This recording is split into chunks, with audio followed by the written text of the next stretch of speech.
Good to get started. Hello to everyone. I don't know if we need to go around and do introductions unless there's maybe anyone new to the Telework Council that maybe hasn't been here before. If you want to say hello. And if not, that's okay too. Fair enough. I'm going to pass it over to Elizabeth, and Amanda is joining us as well. If you guys have any updates you'd like to share from ACT National. I feel like this is a really busy time of the year, so I see Amanda, remind me if I forget anything. Obviously, the conference is coming up, as you can see behind me. We are, let's see, I'm trying to do them in order, right? So we have Impact Leadership application period will open next Monday. We have 40 under 40 will be coming up. The TDM forum is coming up. You hopefully saw the email that went out today about our membership recruiter campaign, and that was an exciting email because it had the designs of the pins and the Act for Good logo in that, which that's the first time anyone has seen those. If you have questions about that, I can answer that. Board nomination period has opened, so anyone who's interested in running for the national board can put in their statement of interest. There's some positions that are going to be open. And then what else is going on? Amanda, what have I forgotten? TDM-CP exam yes, period. That's what it was. The TDM-CP exam period has just opened. So, and there will be, for anyone who happens to be going to the conference, there will be an exam on site. So there's an opportunity to do that in a room with some other people. So yes, you still have to apply and I think schedule that day though. So if it fills up, yeah, you can't just show up, but yeah. I think that was it though. I think that's everything. There's also a study group. If anybody wants information, you can reach out to me. I'll put my email in the chat. Okay, perfect. Sorry, who is that? Lee Anderson. Lee, have you joined the, oh, that's the other thing. Speaking of TDMCP, is there is now a community and Connect for TDMCP, and the members of the certification board of trustees are in it, but it's a great place for anyone who is interested in taking the exam to go and join that community and ask questions and get some more information. So Lee, if you're interested, that would potentially be a place. And you could certainly I suggest if you want to go in and just say, hey, we have a study group, let me know if you're interested, but cross post in the new community as well as TDM conversations so that everybody sees it. So thank you. And thank you so much for doing that. That's really great that you're leading that. We appreciate it. I don't know if I'm leading so much as hurting. I mean, isn't that all half of our jobs in general? Let's be honest. Yeah. All right. Well, I feel also as someone who took the exam and passed and used some of the resources that Lee has so graciously helped put together, it was extremely helpful. So can't recommend enough the little community that came together to help everyone study. So great. Cool. Well, we thought we might also touch base to see if anyone who attended the hoteling showcase had any feedback. If you've been able to share any of the information with prospective employers, or if you or your organization was able to use it. I know I feel like myself and Robin and Johan kind of selfishly were excited to put that on because we were really curious to see what was out there and what options there were. But I was wondering if anyone had any feedback for us or for the council on how that information was used. Hi, this is Elham, everybody. I hope you're all well. I couldn't attend the session, but I really found the recording very helpful. I've passed it on to at least 10 other entities because so many employers are now interested in this conversation. And all of a sudden I got an ad from Robin, which was one of the apps that was being discussed. So it's going to start, I guarantee you. So I don't know if some of you haven't looked at the webinar, please go look at it and share it. It's there's a lot of interest out there. Allie, this is Jamila. Our IT manager attended, and we are beginning hoteling at HGAC, and it started last week. And so I don't know, it sounds like I haven't gone into our application. It sounds like they kind of took what they learned and built something custom to manage this. I'm excited to see what it looks like and how it functions compared to what I saw in the webinar. But yeah, HGAC is going to be hoteling full speed. The test is happening now with a few people for voluntary return, and then everyone returns in September. And so, yeah, I'll definitely keep you posted. And again, I'm interested in seeing the tool that they developed. I haven't used it yet, but I know that the manager for our IT team attended the session, and so thanks for issuing that code for him to use. Sure. I'm sure that's just what all those vendors wanted, was a really smart IT person to come and figure out how to do it themselves. But that is neat. Yeah, we'll see. I mean, from what I've heard, it's custom, but it could be that it's not. It's powered by something, right? So it just looks sure. like it's HGAC. So Yeah. I'm excited to kind of see what this is.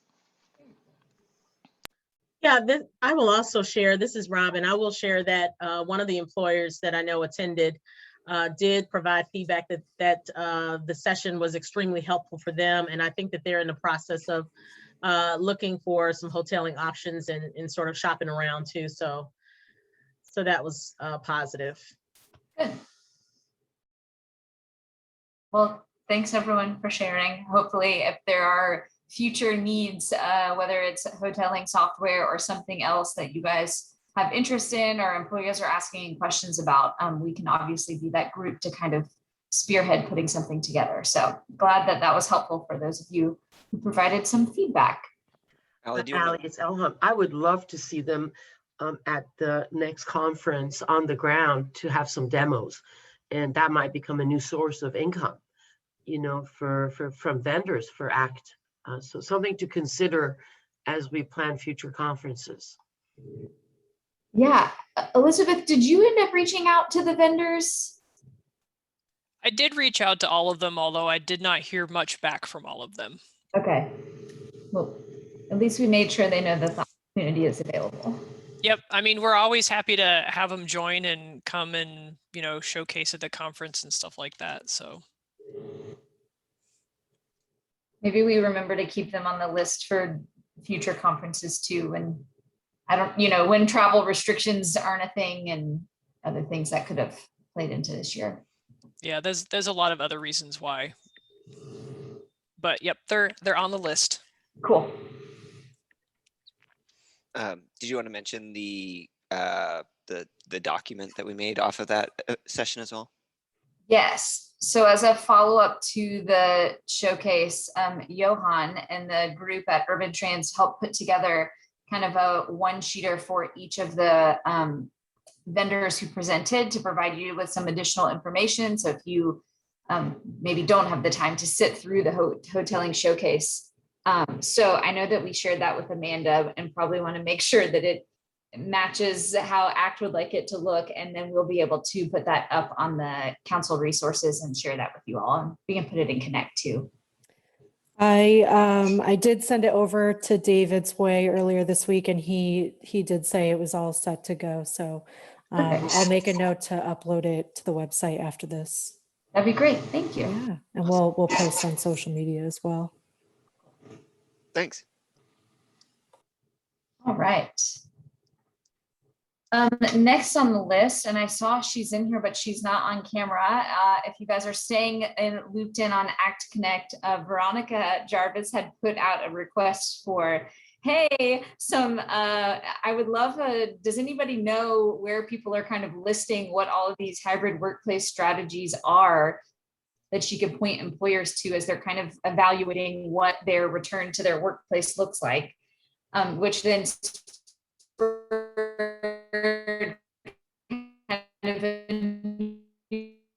resource to be provided through the Telework Council. So we've been working for some, and my internet connection is unstable. Is my audio terrible? I'm sorry.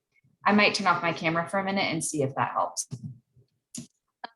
So we worked with Amanda to start to put together a document that highlights, generally kind of defines some of these workplace strategies that organizations are already, saying externally that they're going to use, or kind of what the trends are that we're seeing in terms of hybrid workplaces and the different models. So that is kind of part one project in process. I think it would be great to share the draft version with all of you so that we can get additional feedback. I know sometimes folks are better at providing comments as opposed to being creators. So I think when we get that to a good draft point, we'll share that. And if you guys have feedback or comments to share, we did caveat a few things in the document just relating to the fact that everybody has kind of coined their own terminology for things. And that obviously as organizations are considering these different strategies, they may need to name them what they need to name them internally. That makes sense for their organization and geographically where they are. But so I wanted to give everybody an update that phase one of this is in process. And so we'll have something for you guys to review kind of in draft form. And then additionally, in looking at the document from a kind of outsider's perspective, Amanda and the rest of the team at ACT National said, hey, this could also be a really good opportunity for us to identify some organizations within ACT and what their strategies are going to be, so that we can kind of show what these different hybrid work models are and in real life in practice. So what we thought might be a good idea is to see if there is interest from the council here today, and I'll probably put something on ACT Connect after as well for folks who didn't make it, to help us with phase two of this project. And so it'll probably be likely developing a survey, asking some questions about the different hybrid strategies that folks are doing, as well as, maybe having a conversation with those folks who may respond to the survey internally, and hopefully kind of partnering with the employer not the subcommittee, the employer council as well, knowing that that may be another really good lead for us to identify some organizations that are implementing these different strategies. So I kind of wanted to put the call out today to see if there is anyone who wants to raise their hand and join us with this process, to see if we can identify some organizations within ACT that might be kind of good case studies to highlight after we define all these hybrid work models. And then here are some organizations who have it in practice. I just want to say a quick thank you for taking up my question suggestion. It's going to be a really helpful resource just for me in my job, but I think it'll be really good for everyone. And that's why I thought maybe it's already out there and I just don't know about it. But I appreciate everyone helping to put something together. I've stuck a lot of stuff in that document, and where I didn't know what would be most useful, I just stuck the resource I was looking at. So if anybody has things like that too, if they know of good resources, we have a list of resources in there, but I'll obviously volunteer to help in whatever the next phase is too. I wanted to mention. Awesome. Your name is at the top of the list.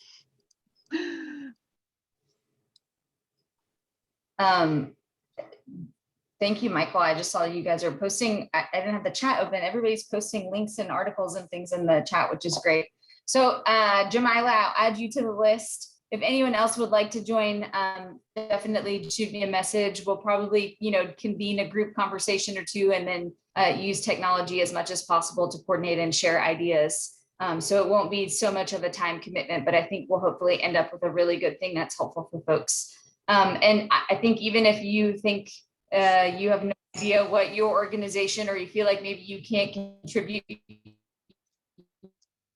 necessarily to the conversation, right questions that we can gather good information to. So we would love to have you, and hopefully this will be a continuation of a great request from Veronica to share some real life examples that maybe we feel like we can relate to. I know as we started to put the document together, if you didn't look at it, there's the Dropbox and the Facebooks and the Googles of the world, which I think are great examples. But sometimes when you're, working at a smaller organization, those aren't as relatable. So I think if we can get a nice mix too of employers and examples from within ACT, hopefully those will be even more helpful.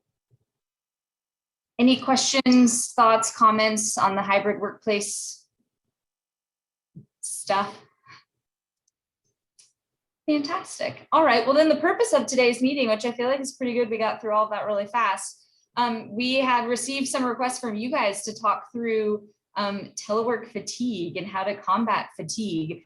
And so, we plan for this to very much be a sharing of ideas, thoughts, things that you've seen happen or not happen. And I put a link to an article, which I just realized I'm sharing my screen, but I might be sharing the document.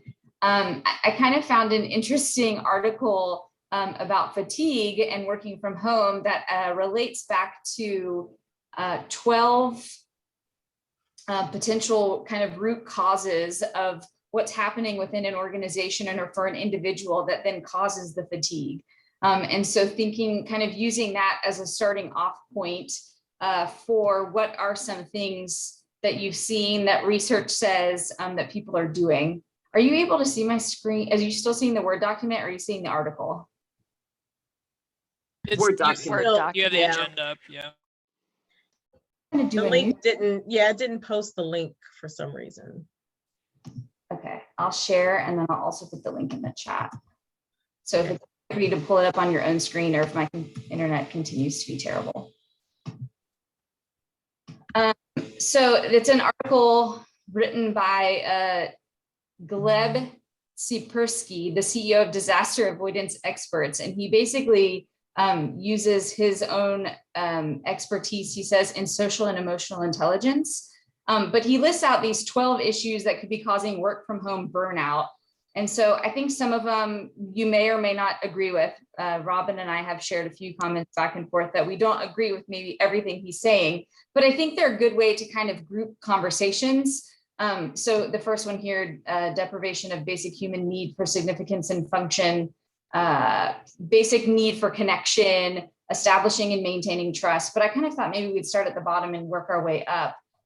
Because I feel like in conversations I've had a lot lately with peers, perhaps these bottom two are the ones we could probably talk about and then go from here.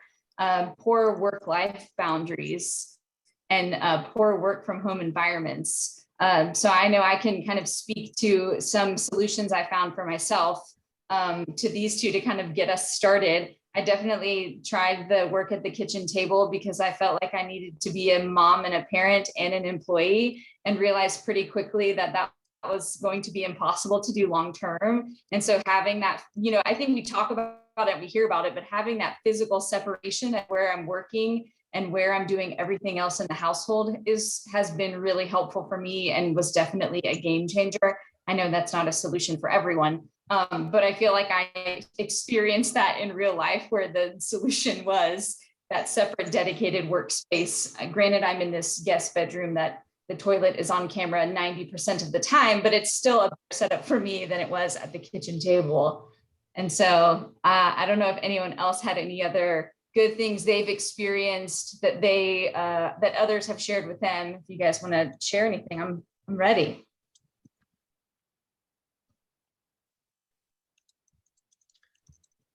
Allie, this is Jamila. I think one of the things I'm really curious about is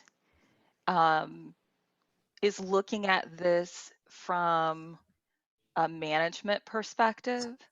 So in the sense of, I feel like as we're reading these articles where there are CEOs forcing people back to work and declaring that work from home is dead, not a ton, right? But some notable ones.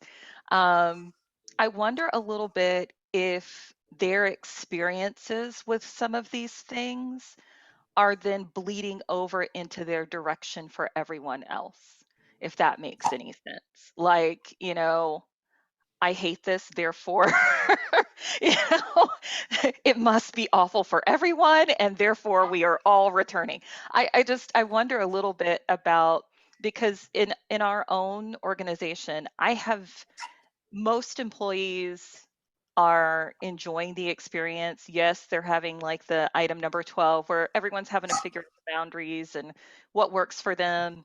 But it just started me to thinking about, okay, I wonder how much of this, based on how much power you have in your organization, is impacting everyone else in your organization by the decisions you make next. And so that's what I started thinking about as I was looking through this. Jamila, it's Elham. Hi. I wanted to share with you something that I've been reading a lot about, and that is, and with everybody, of course, that a lot of the fatigue that we're having is not only because of work and life, but is because of bad, I would say a really bad version of a work culture that we have adopted. And that has become this managed by meeting culture, where employees are constantly going from meeting to meeting, no breaks, and no identification of what should be synchronous time versus asynchronous time. Those terminologies are quickly coming into what we use for teleworking, meaning that when do we have to be together versus when we can do project work. For a lot of employees, project time has disappeared. And it's this pace is not sustainable.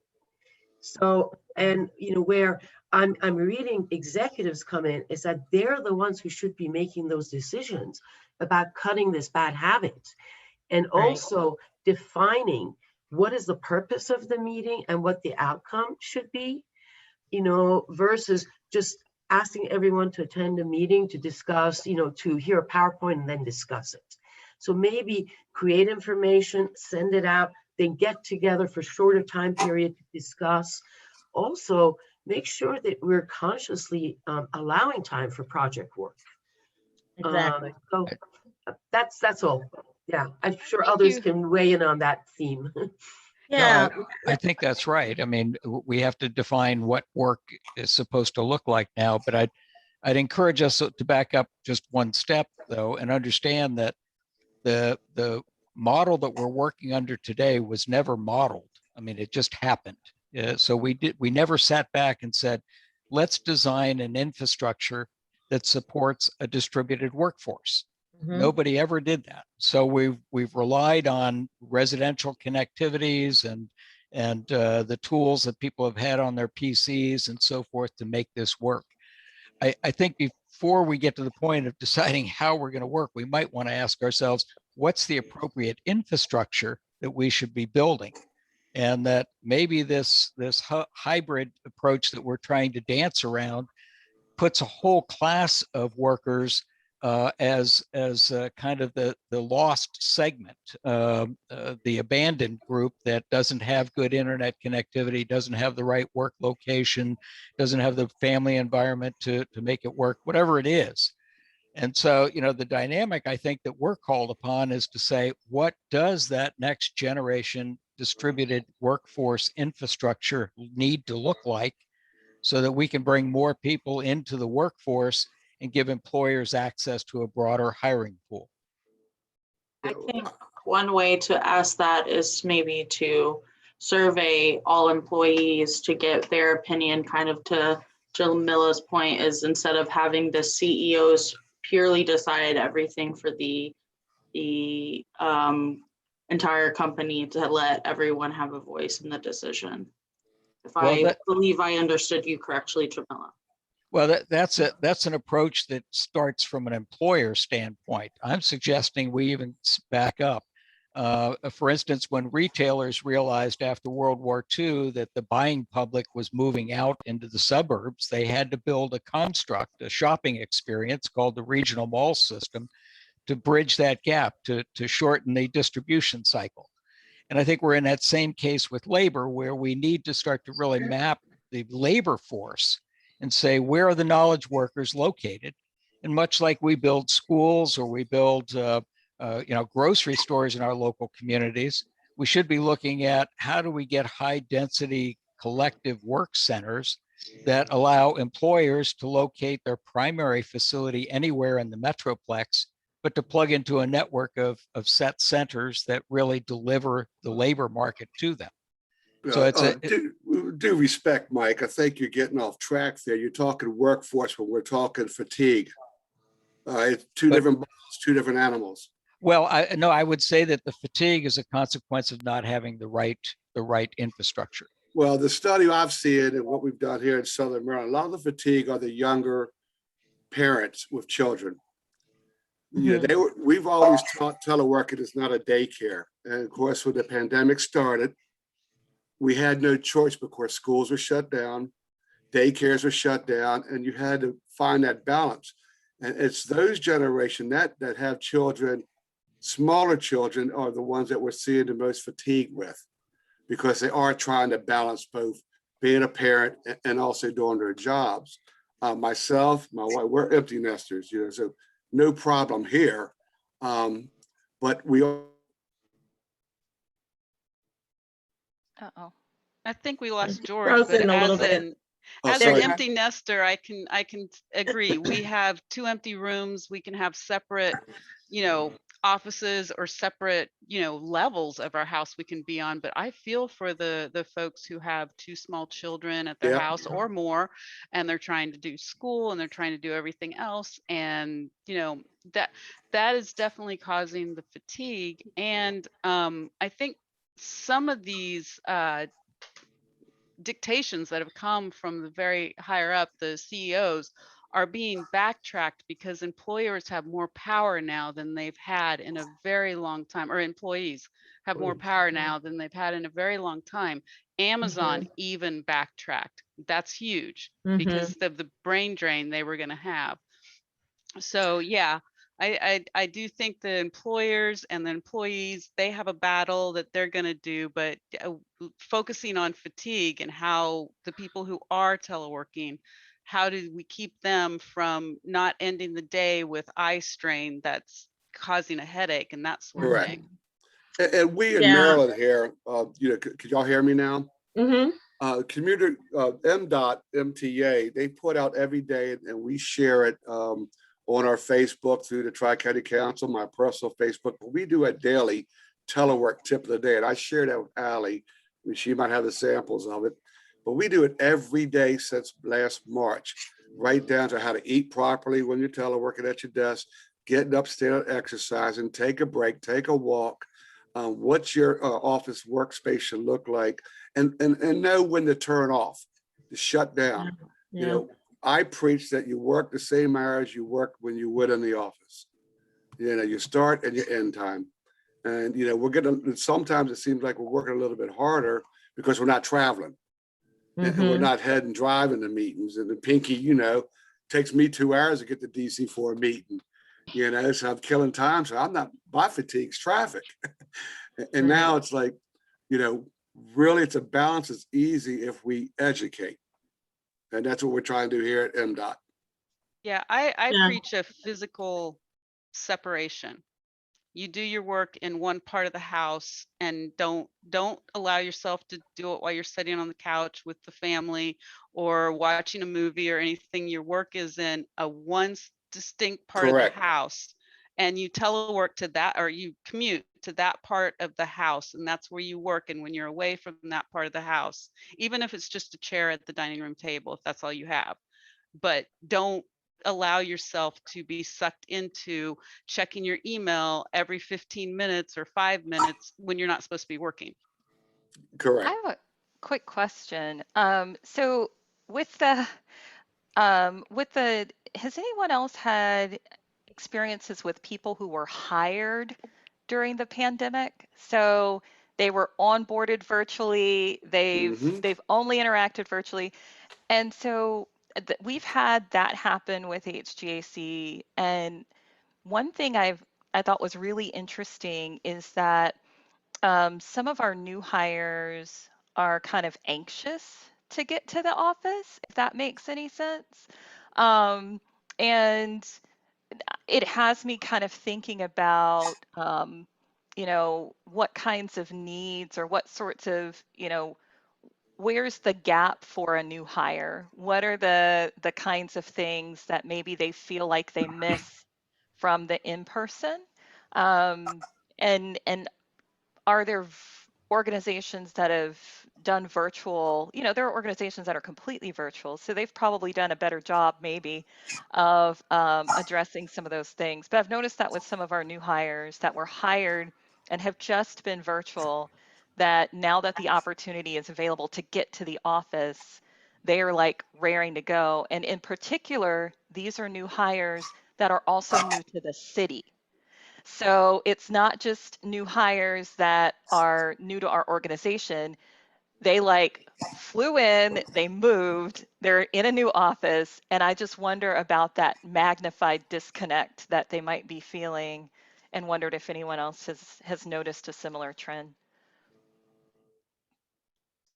I was just gonna speak a little bit about, I was hired during the pandemic. I got a new job last July, started working for my organization remotely. But I wasn't new to the town. So I agree that I think that actually increases the challenge of the situation, because I had a pretty good idea of what my job was and who the players were, who the people were. I think if I wouldn't have known people in town, it would have been much harder to meet them for the first time virtually and or establish a relationship with them. I was very fortunate to have had those relationships before. And that's people external to my organization. Within my organization, I knew one person that I'd met before.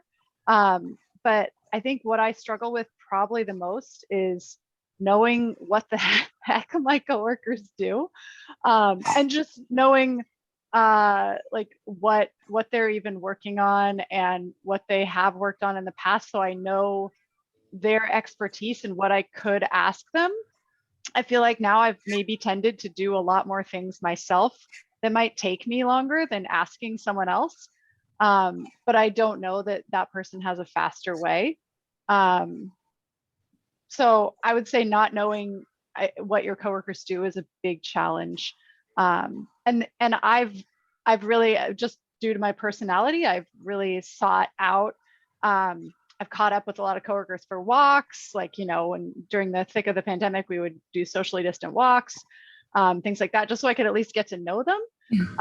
But unless you're literally walking by and seeing them work on something, it's really hard to know what they do, which sounds funny. And maybe it's just at my place of business where we do pretty different things. Somebody creates maps for the regional transportation plan, and somebody's doing a planning document for a small organization, and I don't even know what that looks like. So I would say that's my biggest challenge. But otherwise, I think people's personality really dictates a lot of it. If they want to connect with other coworkers, they will. I've definitely reached out. Our challenge is bringing the new staff back in the office that have never been there because they're accustomed to staying home. Yeah, I have no desire to.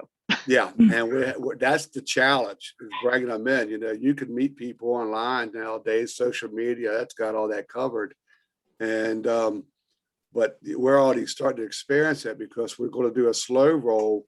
Right now I'm only 1 day a week for 3 hours, but that's going to vamp up eventually. And I had a meeting with the Navy last week, and here at the DoD, the Washington Navy Yard, all the branches here in Maryland and part of Virginia and DC are going to bring 50% of their workforce back on July 1st. And they don't participate. They don't think until September 1st, they'll be back at full, but it will only be 75% workforce. The other 25% will remain teleworking. That's never happened before. And so we're watching that very closely. And of course, it came out yesterday on one of our local news stations here in Washington that the Biden administration is really pushing to bring the federal employees back.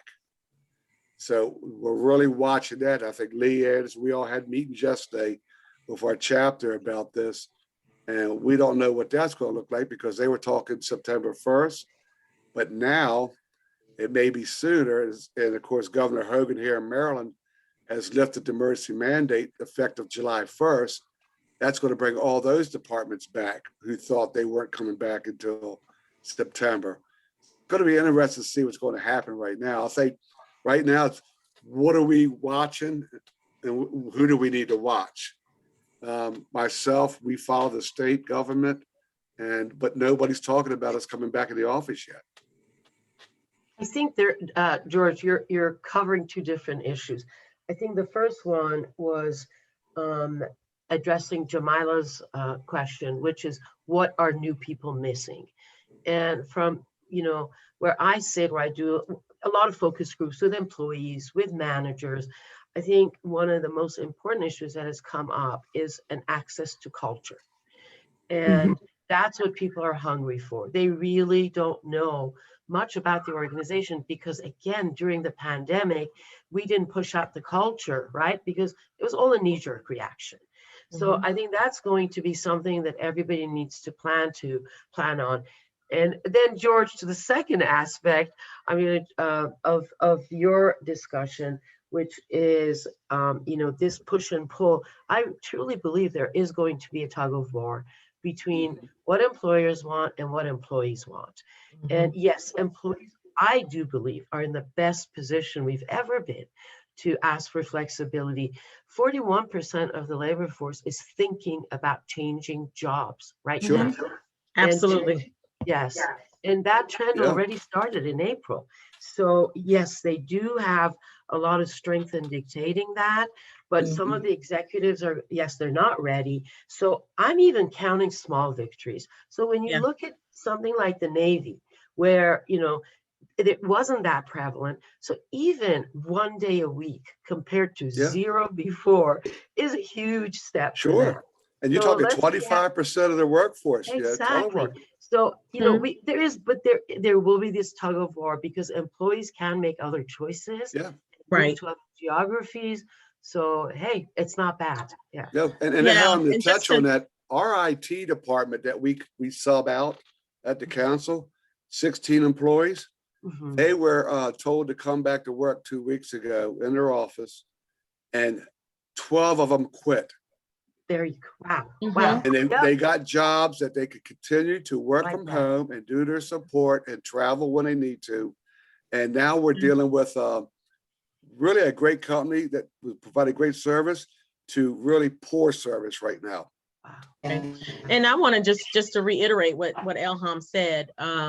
And some of the employers that I've been working with, they are saying the same thing. Some of them initially had plans for everyone to return to the office, but they got so much pushback from their employees, particularly millennials, who are saying, no, we can do this work and we can do it well, in a hybrid or a remote work capacity. And so they've gotten so much pushback that they're making those changes, making those decisions based on the employee feedback, and particularly the employee feedback from the large group of millennials that are embracing this remote work approach. But they also, Robin, are the same group that need person-to-person contact. They're the ones that are supporting the work centers. It's not, I'm an old fart. It's not me. It's not my age group. It's the younger group that has to have interaction. And but that interaction doesn't necessarily have to be in person. I mean, they're used to the virtual, the virtual, so, but it's going to be really interesting to see what. Oh, there's no doubt. What takes the interaction doesn't have to be with a coworker. They can go to a coffee shop and with their friends and get interaction while they're working. Correct. I think there's a lot of middle managers that are very scared because they're not sure how they justify their position if they're not physically watching someone, and the position is justified. They just need to adjust to they have to adapt. Not being there. Yes. It's I'll tell you what happened here in Charles County. Got their building up for sale, and it'll go to this door. They're going to actually go all virtual, other than their business after-hour meetings and ribbon cuttings. And that just because they found that teleworking works so much better. You lost me. Yeah. So I just wanted to share a little bit about, talking about interactions. And I know Elizabeth messed about water cooler conversations. So at DSNMG, we started during the pandemic because, yes, some of it were interaction with new hires. And also some people, like I would say, I would consider myself a classic example. I like going to the office to have the routine. I get my energy from everybody around me. So so we started this bi-weekly, we call it the coffee club, and we just meet for half an hour, and it's optional. It's not, you don't have to attend the whole time. You want to attend for 30 minutes, it's great. But we make it a point that the conversations at this coffee club is just nothing work related. So it could be anything from your favorite recipe to some Netflix show you watched, or just like a conversation that you would normally have with your coworker at work, which is not work related. And we've been surprised to see like the attendance every 2 weeks that we have this coffee club. Everybody participates and looks forward to it, and it's just like general chatter, and it's definitely helped all of us to get to know each other better, because there've been a lot of people who started during the pandemic, so that's been great. And then the other thing I wanted to mention, just going back to what George had mentioned earlier about how it's been really challenging for working parents, especially with younger kids, just managing the whole work-life balance, and just like teleworking and having the fatigue, because now it's like you are literally multitasking. You have a younger child, you have to be on Zoom with them, you have to be at your own work call. So just defining your space and everything. I just wanted to share an example with one of my clients right here in Arlington called the Common Application. I feel kudos to them. What they've started during the pandemic, specifically for working parents, was an internal, it's like a parent support group. So they meet periodically and they just share ideas, what's worked, what's not worked, to the extent that last time she told me some mom decided to have story time for younger kids, so that she'll just on Zoom 15, 20 minutes, just be reading a book so that the other kids can, just be in front of the screen and the other parents can. And I was like, this is a great support group to have that. And they also incorporated mental wellness days. So once every other month, employees get a day off. This is not part of their PTO. So this is over and above their PTO that they have. Once every other month, they can just take a mental wellness day. No questions asked. You just put on your timesheet, mental wellness day, and you have a whole day off to yourself. I think the two areas that are coming out, or the two, I would say, generations that are coming out with the most stress. Actually, one of them is tied to gender. Women definitely are more stressed in the pandemic than men are, because they take on more of the household duties. And although men are participating more, women are much more stressed still. And also Black women are more stressed than white women, and then Black women with children are again more stressed than Black women with children. And there's really data supporting a lot of this. The other though challenge we all have to be thinking about is that with summer coming or being here and childcare centers being gone, what is everybody going to do with their kids? So we are going to see this mixture of work and life go on, I think, for a little bit more. I mean, unless we cut all empathy, and how can you do that, when there aren't any solutions? And Elham, you're correct, because all of us have been vaccinated. No one knows how long it's good for. Do we get a booster shot? I mean, is it going to come back? So it's going to take a good year after we've been vaccinated to find out the real numbers of what's going to happen with us. Because I understand that right now there's data being collected for those that were vaccinated in January, the first rollouts. After 6 months, are they still okay? Do they need booster shots? That's going to dictate if we're not going to go right back into the pandemic mode again and back telework. And that's going to create a lot of fatigue, because there's going to be some people that, again, we're back, daycare shut down, schools are shut down, and it's going to be interesting to see what happens. That's just my 2 cents. I just want to throw it in there. Thank you. I had a thought based on the question you asked earlier, Jamila, thinking through, and some of the things you said, Elham, too, about how this has been much stressful for women and moms and the kind of mass exodus from the workforce too. And when I think about like my company's policy and how they've handled the pandemic, I honestly have paid little attention to what my company has done, but my direct supervisor and managers, like, those are the people who've been supportive of me as a mom and a parent, of taking the time that I need, being flexible, encouraging me to take time off when there are things that I want to do, that I feel like have helped for me personally combat fatigue. And so it makes me wonder too, to your point, Jamila, about, is it somebody high up in the organization that's making these decisions? And then how does that trickle down? Because if, individual managers are really supportive, like, I've seen people's out of offices from internally within AECOM of people I don't know who have left because they put in their out of office, like, I'm gone from the organization because I have to be a mom. And that feeling of, you didn't feel like you were in a place either with your work or your manager to have those conversations about finding work for you in the short term. So I feel like there's a lot of different layers of, like, who's making these decisions and how people are responding. Mm-hmm.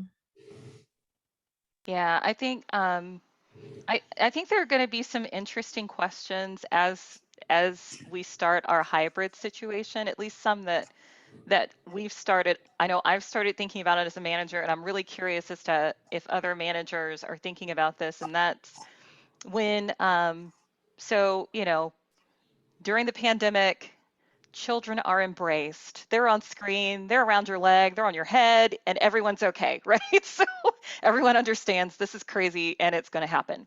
Mm-hmm. Once the return begins to happen, and as we begin to go hybrid, I am wondering about that tolerance. And I'm also wondering, as a manager, how we shift slightly those expectations, right? You don't want to get rid of that tolerance completely, but at the same time, you have to begin to walk back a little, right? So I just wondered a little bit about that delicate dance of, okay, so like I had a conversation the other day with someone. Yeah, the kids are always part of our team meetings. It's great. We have fun. They're pets. It's all good. But then as we begin to return in September and we start talking about, okay, so I understand you've enjoyed having your 1-year-old at home with you and spending that extra time. We're about to do hybrid. Are you prepared? Are do you need any additional supports? And just those kinds of conversations to walk back a little bit. Mm-hmm. What was so welcome. And then there's the summer challenge, right? So you're trying to have these conversations about returning in the fall. At the same time, all heck's going to break loose over the summer. So it's just, I was just a little curious about kind of what, as we start inching towards the return in summer, already returning and may have more experiences. Mm-hmm. What are we hearing in terms of the challenges that people are facing? I know we've also, in our agency, begun hearing about daycare concerns, especially if you're only going into the office, let's say 2 days a week. Are there daycares that have a model that supports that? And then is your daycare near work or home?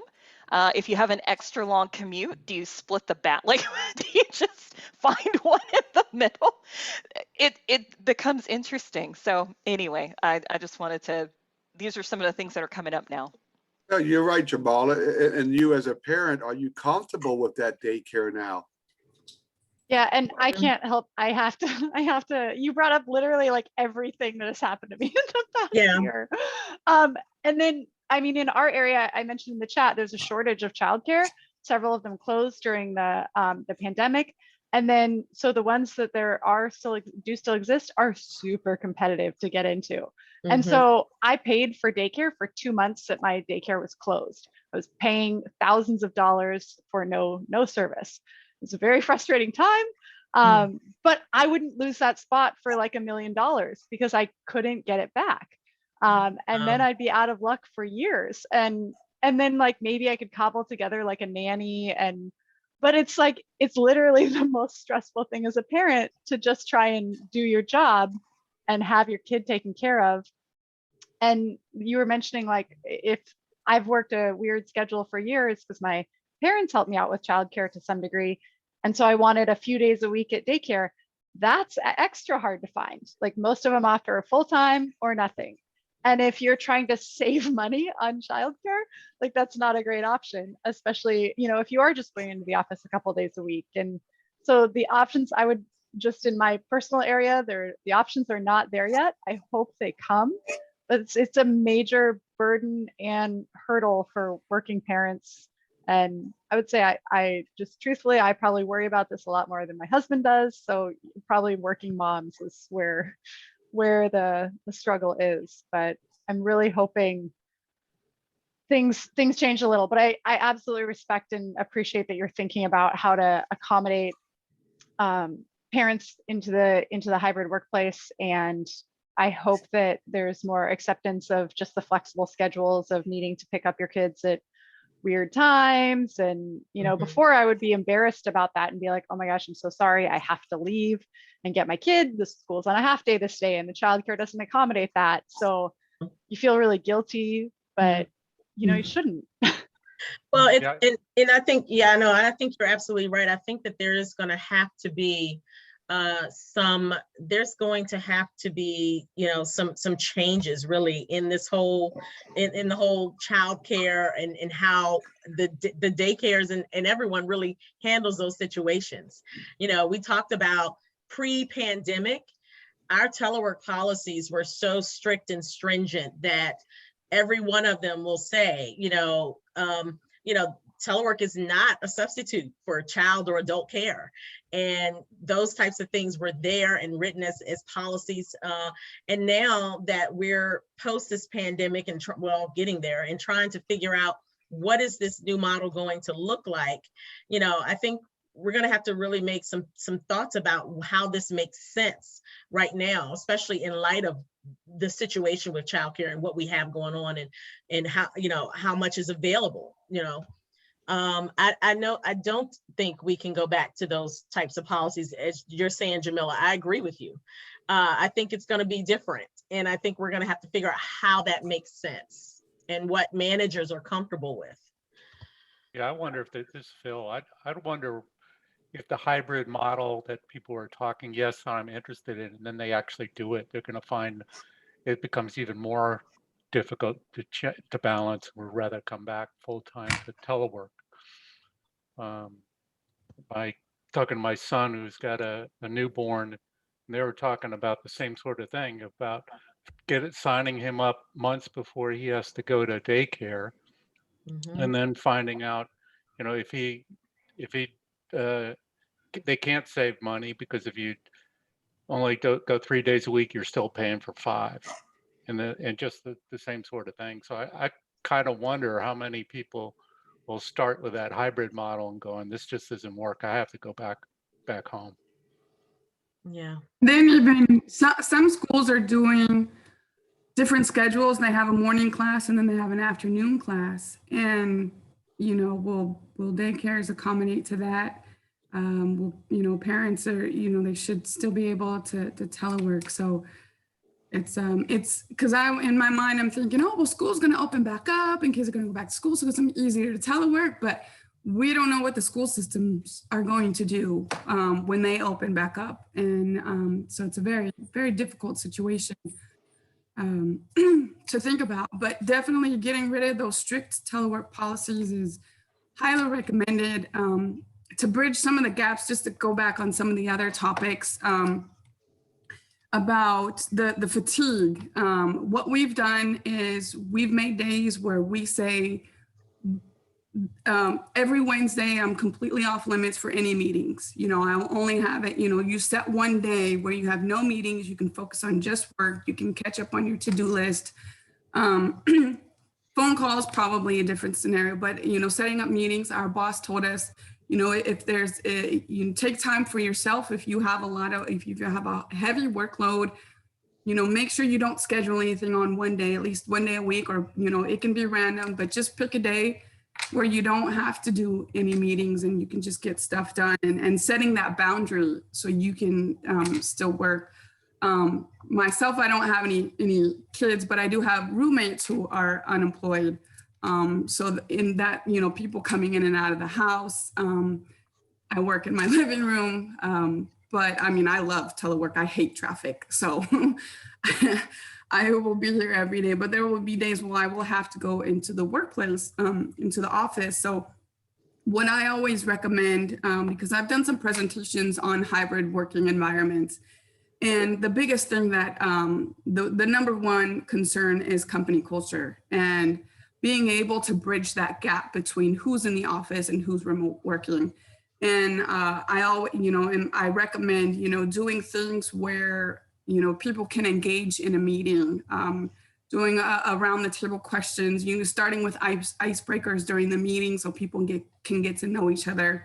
And then the virtual water cooler, the other thing I've mentioned, there are virtual bulletin boards.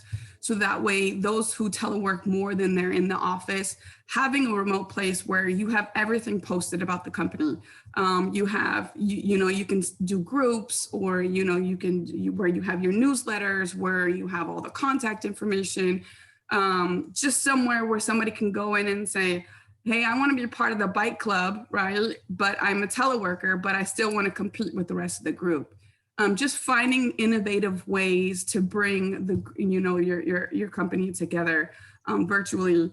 And then also recommending maybe, you know, that telework person, maybe they don't have to come in once a week, but maybe, you know, twice a month, you know, so that way they're still getting that in-person interaction and, you know, getting to know their colleagues and what's going on in the office and figuring out which department is which, you know, who does what in the office.